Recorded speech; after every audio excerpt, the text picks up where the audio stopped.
Comme chaque matin, le ver de Roy prend le large. Un quart d'heure de traversée, direction Bastoy. Bastoy est une île dans le fjord d'Oslo. 115 détenus y sont incarcérés. René n'est pas un marin comme les autres. D'ailleurs, René n'est pas un marin. Arrêté en novembre 2004 pour trafic de drogue, il a écopé d'une peine de 10 ans. Après 3 années passées dans une prison de haute sécurité, il est arrivé, il y a 2 ans, à Bastoy. Bastoy, c'est une île située à une centaine de kilomètres au sud d'Oslo. Et qui pourrait dire, sans le savoir, que nous sommes ici en prison? L'île est classée réserve naturelle. Bastoy, ses plages, ses forêts, ses champs, ses habitations en bois coloré, ses cabines téléphoniques et ses habitants qui tapent la causette. Devinette, lequel est le gardien? Lequel est le prisonnier? Réponse, le prisonnier c'est celui qui est à vélo, on vous l'avait dit. Bastoy n'est pas une prison comme les autres. Le bâtiment ici, c'est notre maison de la culture, où on a notre bibliothèque, avec de nombreux livres. On a aussi un cinéma. Là-bas, c'est le cabinet du docteur. C'est exactement comme un petit village. On a même notre propre église. Petit détail, notez que Jorn, garant de la sécurité de l'île, n'est pas armé. Pourtant, dans cette prison, il n'y a jamais de rébellion. Évidemment, vous avez intérêt à vous comporter correctement, parce qu'à la moindre embrouille, on est viré et renvoyé dans une prison fermée. Aucune violence n'est tolérée ici. Pas question de se friter avec les gardiens. Il faut toujours réagir calmement. Pas de barbelés ni de miradors. Les prisonniers se déplacent librement. Mais ils doivent se comporter de manière exemplaire. D'ailleurs, que font-ils de leur journée, ces prisonniers? À Bastoy, on s'occupe de nature. Petit tour par la forêt. Prisonniers et formateurs l'entretiennent chaque jour.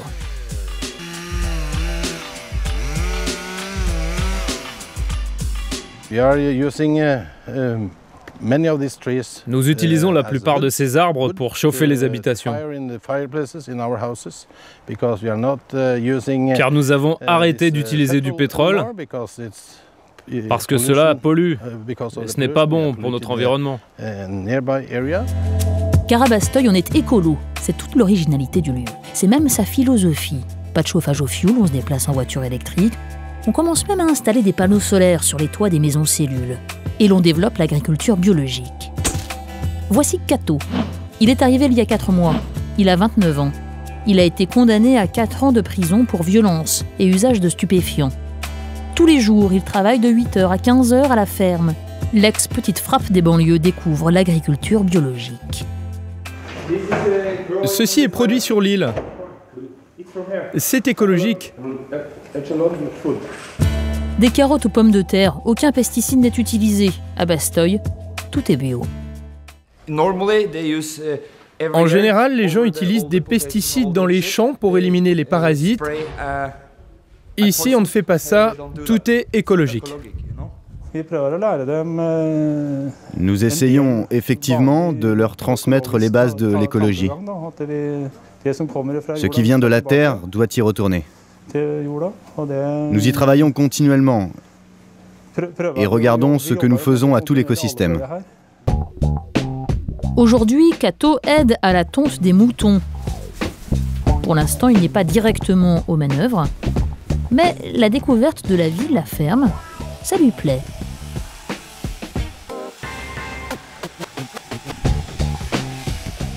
Je découvre que j'aime apprendre. J'apprends donc le maximum de choses. C'est agréable. Par contre, dire si je vais travailler avec des animaux plus tard, je n'en sais rien. On ne peut pas parler de vacances. Par contre, je prends plus de responsabilités et je crois qu'on a besoin de ça. Kato veille sur une vingtaine de moutons. Des bêtes auxquelles il s'est attaché et dont il se sent responsable. Et c'est bien dans cela que réside la pédagogie de réinsertion mise en place à Bastoy. Une philosophie défendue mordicus par son directeur, Arne Gvernik Nielsen.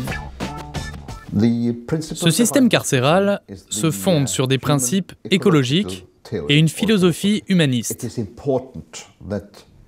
Il est important qu'après avoir purgé leur peine, les détenus ne redeviennent pas une menace pour la société. Les gens commencent à comprendre qu'il est essentiel de bien traiter les détenus, de bien les éduquer, et qu'à terme, cela sera bénéfique pour la société. Nous retrouvons Kato. Il nous fait visiter son pavillon qu'il partage avec 5 autres détenus qui, eux, n'ont pas voulu être filmés. Un pavillon sans barreaux.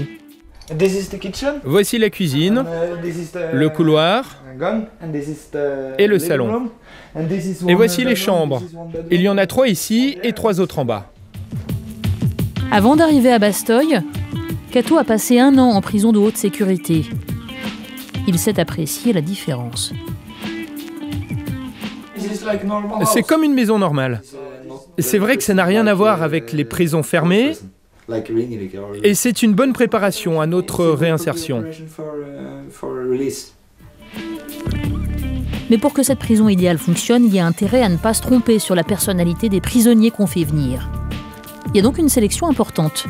Le directeur adjoint et une assistante sociale examinent les dossiers de candidature qui viennent de tout le pays. Lui, il a un problème de drogue, mais il veut faire des progrès et il veut travailler. La plupart des prisonniers sélectionnés sont en fin de peine. D'abord, ça permet d'éviter les tentatives d'évasion. Et ensuite, ils sont souvent plus mûrs, et donc plus calmes.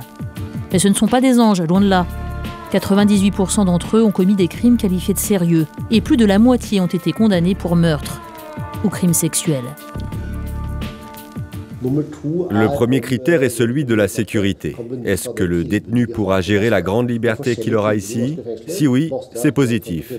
Deuxièmement, est-ce qu'il pourra tirer profit de ce que nous offrons à Bastogne? Ce sont les 2 points les plus importants. À Bastogne, on peut aussi suivre des cours sur l'agriculture. D'ailleurs, Kato apprend en ce moment ce qu'est une vache limousine. Mais est-ce qu'à Bastogne, on n'en ferait pas un peu trop? Est-ce qu'il n'est pas un peu naïf de vouloir adoucir des taulards à coups d'écologie bien pensante? Réponse en chiffres. 1 détenu sur 2 récidive après sa sortie. C'est beaucoup. Mais c'est 30% de moins que dans une prison classique. L'île écolo fait mieux que la haute sécurité.